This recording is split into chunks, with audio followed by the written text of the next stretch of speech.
Xullas, Nasriddin Xo'jani uyiga keldim. Uyi, ya'ni bu Turkiyaning eski shahar degan joyida ekan.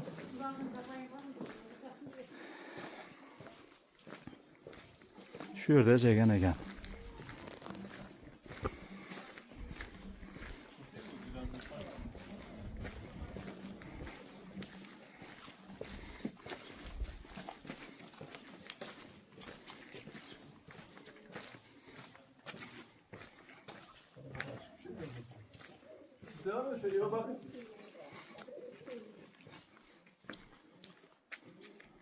Mana Nasriddin Xo'jani haykali.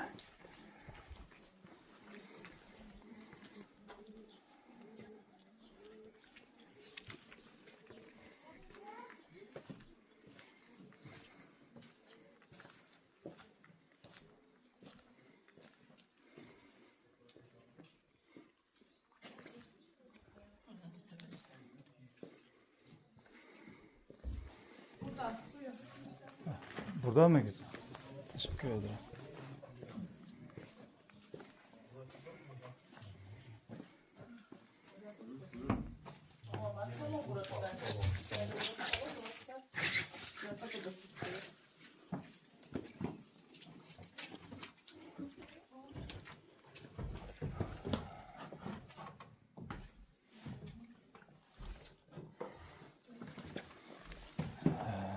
Bu o'tiradigan xonasi bo'lsa kerak.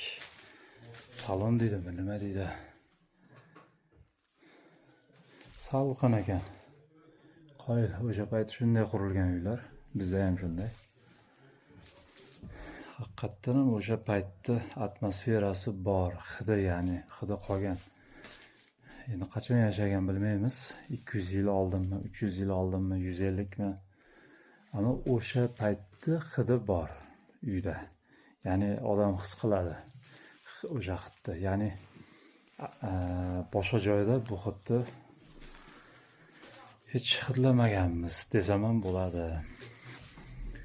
Ajoyib, hech kutmagandim bu yerga kelaman deb. Mana keldik. Xohlasa. Bu yer nima ekan?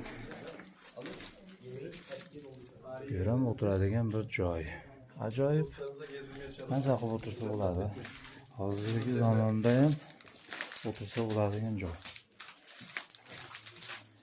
Burası neresi olabilir? Ne orası bu? Bilmiyorum. Oturma oda. Doğdu, siz çekiyorsunuz diye ben anlatmadım. Girmeyeyim diye. Ha, tamam, anlatsanız iyi olurdu ama. Girmeyeyim diye.